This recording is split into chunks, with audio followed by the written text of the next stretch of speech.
Vous êtes décidé à lancer un podcast, maintenant vous vous sentez bloqué parce que vous n'avez pas d'argent. Or, aujourd'hui, il y a tout un tas d'outils qui sont à votre disposition sur Internet qui ne nécessitent absolument aucun budget. Pour pouvoir lancer votre podcast, déjà, il faut savoir la niche dans laquelle vous allez vous positionner, quel type de sujet vous allez aborder, le style éventuellement que vous allez employer, la récurrence à laquelle vous allez éditer, publier vos podcasts. Il vous faut aussi éventuellement travailler un petit peu les visuels concernant les vignettes de chaque podcast. Et il est certain qu'une fois que vous avez ça, vous êtes prêt à vous lancer. Pour pouvoir enregistrer votre podcast, vous avez tout un tas de solutions. Les plus simples et sans argent vont être votre ordinateur, l'enregistrement simplement avec le micro de votre ordinateur, ou encore mieux, enregistrer avec votre smartphone, avec votre mobile. Il n'y a rien de plus simple. Si effectivement vos podcasts durent une demi-heure, 3/4 d'heure, vous pouvez poser votre téléphone devant vous et lancer l'enregistrement de votre émission, du podcast de demain, de la semaine prochaine ou dans 6 mois, peu importe.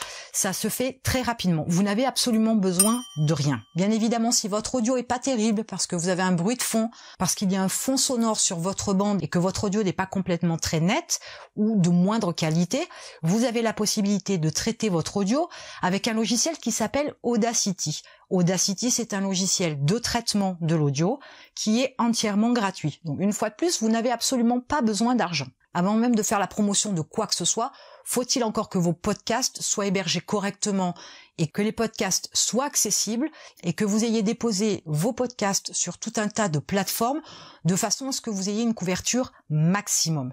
Là aussi, concernant l'hébergement et la diffusion, j'ai déjà fait une vidéo sur le sujet, je vous mettrai le lien en dessous.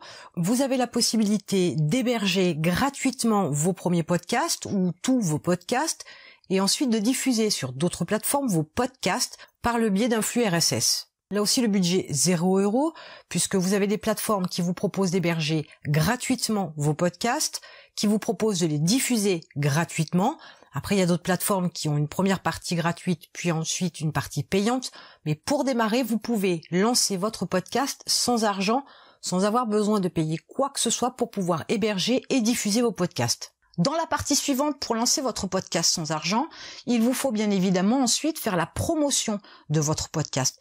Là aussi, n'imaginez pas qu'il vous faille payer des sommes extraordinaires en publicité, YouTube, Google, Facebook, pourquoi pas, pour faire la promotion de votre podcast. Il ne vous faut absolument rien du tout.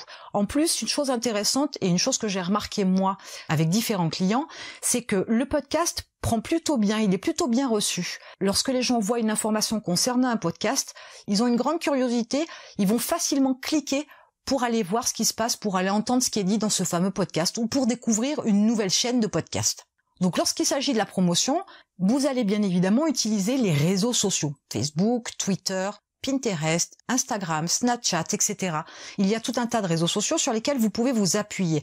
Vous avez la possibilité soit de mettre un lien vers un podcast, soit de mettre une partie de votre podcast en ligne dans un post vidéo, un audiogramme, que vous allez déposer par exemple sur Facebook. Ça se fait de plus en plus. Hormis votre profil ou vos pages, vous pouvez promotionner aussi vos podcasts sur des groupes qui sont nichés, qui correspondent à la thématique de vos podcasts. Il est évident que si vous faites du make-up, vous n'allez pas déposer un teaser de podcast sur un groupe Facebook qui parle par exemple de pêche. Donc bien évidemment, il va vous falloir cibler. Vous allez aussi pouvoir faire la promotion de vos podcasts sur vos articles. Si vous avez un blog, intégrer, embarquer vos podcasts dans vos articles. C'est non négligeable pour le référencement et en plus, ça permet aussi de faire connaître vos chaînes de podcast à vos lecteurs. Même si ce ne sont pas des abonnés, vos lecteurs pourront toujours s'abonner à une chaîne de podcast. C'est peut-être une formule, un support qu'ils apprécient plus que la lecture. Donnez-leur l'opportunité de vous découvrir différemment sur un autre support. Vous allez aussi pouvoir faire la promotion de vos podcasts dans la description de vos vidéos YouTube. Vous avez aussi la possibilité de déposer sur YouTube ces fameux audiogrammes. Vous allez avoir un petit peu comme ce que je vous présente, une vidéo avec une image ou plusieurs images ou un fond de vidéo et cette espèce de spectre audio sur l'image de façon à alerter le visiteur que c'est un podcast et que ce n'est pas une vidéo à proprement parler d'image qu'il faut qu'il regarde. Et donc, vous allez pouvoir ajouter, par exemple, les différentes plateformes sur lesquelles vous avez déposé vos podcasts, parce qu'il y a des gens qui vont préférer Spotify, d'autres, ça va être Deezer parce qu'ils ont un abonnement, par exemple, peu importe. Mais mettez les différentes plateformes sur lesquelles vous avez déposé vos podcasts de façon à montrer que vous êtes présent sur différentes plateformes. Libre au lecteur de choisir la plateforme qui lui convient. Vous allez aussi pouvoir embarquer et faire la promotion de vos podcasts sur les forums. De plus en plus, il y a des liens vers des podcasts parce que les gens aiment ce côté audio. Ils n'ont pas besoin de se concentrer sur la lecture. Limite, ils peuvent faire autre chose pendant qu'ils écoutent, même si quelque part on ne fait pas complètement de choses à la fois, mais ce format audio-là est un support qui est plutôt bien perçu et plutôt apprécié. Il y a des personnes qui vont peut-être m'écouter et qui vont faire du sport, ou qui vont m'écouter faire la cuisine, qui vont m'écouter, qui vont faire le ménage en même temps, ou qui m'écoutent quand ils sont dans leur voiture. C'est beaucoup plus simple d'accéder à l'information et d'utiliser le temps à bon escient en écoutant des podcasts, parce que c'est beaucoup plus simple que de regarder une vidéo, bien évidemment. Là non plus, vous n'allez pas avoir besoin d'argent pour lancer votre podcast.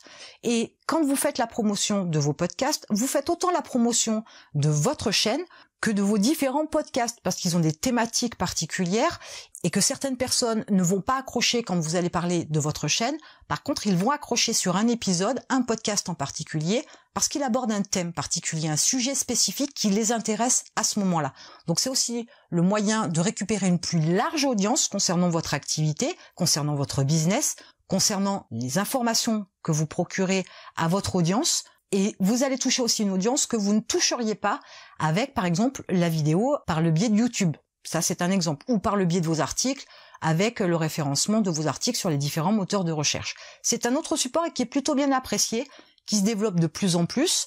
Alors maintenant que vous savez que vous pouvez lancer votre podcast sans argent, vous n'avez plus rien qui vous arrête. La seule chose qui peut vous arrêter, c'est la peur, qui est une vue de l'esprit, parce qu'après tout, vous ne faites que parler dans un micro et envoyer de l'information. Que ça plaise ou que ça plaise pas, l'important c'est que vous soyez écouté, mais il faut aussi apporter aux personnes, à votre audience, l'opportunité de vous découvrir, donc vous avez besoin d'en faire la promotion. Il est évident qu'une fois que votre podcast aura explosé, vous aurez l'opportunité et les moyens financiers de pouvoir acheter un meilleur micro, de pouvoir faire le nettoyage de la bande audio par un prestataire. Vous ferez faire sûrement aussi la promotion de votre chaîne de podcast par des prestataires, donc vous aurez beaucoup moins de choses à faire. La seule chose qui vous restera à faire, c'est bien évidemment d'enregistrer vos différentes émissions. Comme je le disais précédemment, il n'y a que la peur qui peut vous arrêter pour lancer votre podcast. Sachez que sans argent, c'est possible, donc vous pouvez démarrer dès aujourd'hui. Et en attendant, je vous retrouve de l'autre côté.